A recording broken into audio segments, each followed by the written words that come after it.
تو بلکہ قرآن کریم تو مختلف بیماریوں کی بہترین دوا ہے کہ نبی پاک علیہ السلام فرماتے ہیں خیر الدوائی القرآن، یعنی بہترین دوا قرآن کریم ہے۔ سنن ابن ماجہ کی حدیث ہے کہ بہترین دوا قرآن پاک ہے۔ قرآن پاک کی آیت کون سی ہے؟ وَنُنَزِّلُ مِنَ الْقُرْآنِ مَا هُوَ شِفَاءٌ وَرَحْمَةٌ لِّلْمُؤْمِنِينَ، اور ہم قرآن میں اتارتے ہیں وہ چیز جو ایمان والوں کے لیے شفا اور رحمت ہے۔ پڑھیں گے قرآن تو برکتیں ملیں گی نا، اور پھر قرآن کو جب انڈرسٹینڈ کرتے ہیں نا، بلیو کریں، جب آپ ڈائریکٹلی قرآن سے کچھ سیکھتے ہیں نا، اس کا جو نور اور اس کا جو سکون دل میں ہوتا ہے نا، انبلیویبل۔ اب میں صرف غریب صحابہ، مہاجرین جو تھے نا وہ غریب تھے، انصار بڑے ویل آف تھے کیونکہ وہ تو پہلے سے مدینے میں رہتے تھے، مہاجرین مکے سے ایمٹی ہینڈڈ مدینے گئے تھے، تو مہاجرین صحابہ نبی پاک کے پاس آئے، look at the way of talk, اور ان کی تھنکنگ کیا تھی؟ کہتے حضور وہ عرض آپ سے کرنے آئے تھے، حدیث کا خلاصہ فرماؤ کیا کہنا ہے، کہیے کیا کہنا ہے۔ نبی پاک فرماتے ہیں کہ حضور مسئلہ یہ ہے کہ یہ جو انصار صحابہ ہیں نا، نماز ہم پڑھتے ہیں، نماز یہ بھی پڑھتے ہیں، روزہ ہم رکھتے ہیں، روزہ یہ بھی رکھتے ہیں، لیکن حضور یہ صدقہ کرتے ہیں ہم تو نہیں کر سکتے، یہ پیسے والے ہیں نا، یہ اللہ کی راہ میں خرچ کرتے ہیں ہم تو نہیں کر سکتے، ہم پیچھے رہ گئے نیکیوں میں۔ انہوں نے یہ نہیں کہا کہ حضور ان کے گھر اچھے ہیں ہمارے گھر اچھے نہیں ہیں، ان کے پاس پیسے ہیں ہمارے پیسے نہیں، ان کے کپڑے مہنگے ہمارے کپڑے نہیں، حضور وہ صدقہ خیرات کرتے ہیں پیسوں سے، ہم ہیں غریب۔ تو نبی پاک علیہ السلام نے پتہ کیا فرمایا؟ کہ آپ پیارے آقا کی تربیت بھی دیکھو، فرمایا ایسا کرو، میں تمہیں ایسا وظیفہ نہ بتا دوں کہ جب تم وہ وظیفہ پڑھ لو، وہ عمل کر لو، تو جو تم سے آگے نیکیوں میں تم ان کے برابر ہو جاؤ۔ کہ حضور ضرور بتائیے۔ پیارے آقا نے فرمایا 33 بار سبحان اللہ، 33 بار الحمدللہ، 34 بار اللہ اکبر پڑھ لیا کرو، جو نیکیوں میں تم سے آگے نا تم اس سے برابر ہو جاؤ گے۔ They become happy. پیسے لینے تو آئے نہیں تھے، ثواب کا کمپٹیشن تھا، خوشی خوشی واپس چلے گئے۔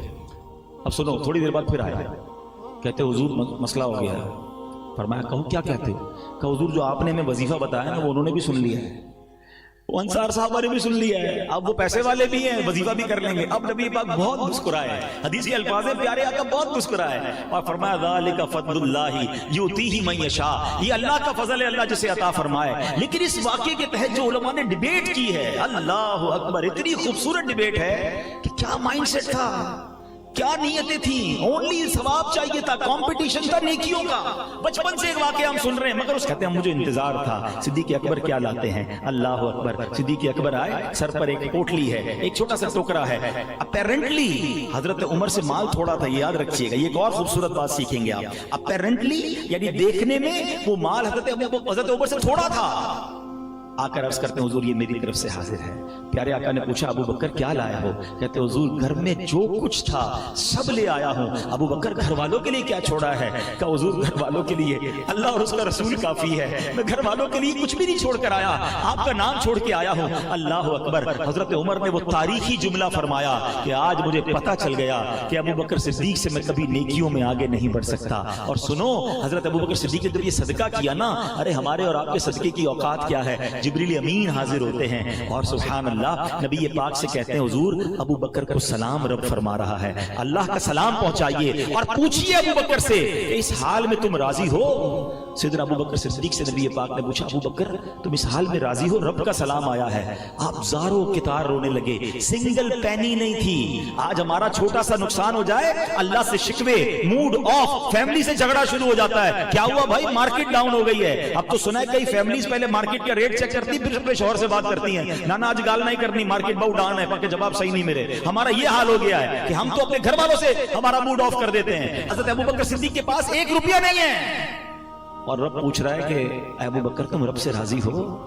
آپ زاروں کتار رونے لگے، کہتے میں اپنے رب سے کیسے ناراض ہو سکتا ہوں۔ اچھا حضرت ابوبکر صدیق نے کیا کیا تھا پتہ ہے؟ اتنا کلین سویپ کیا تھا اپنے گھر کو کہ سارا سامان تو دے دیا، اپنے بٹن بھی راہ خدا میں دے دیے، کانٹے لگائے ہوئے تھے۔ تو جو جبریل امین آئے تھے نا پیارے آقا کے پاس رب کا سلام لے کر، انہوں نے کرتے پر کانٹے لگائے ہوئے تھے۔ نبی پاک نے پوچھا اے جبریل یہ کیسا لباس پہنا ہے؟ سنو جبریل امین کہتے حضور میں نے نہیں، اکیلے نے نہیں، آسمان پر جتنے فرشتے ہیں نا، آج اللہ کو ابو بکر کی ادا ایسی پسند آئی ہے کہ آسمان پر جتنے فرشتے ہیں حضور سب نے ایسا لباس پہنا ہے۔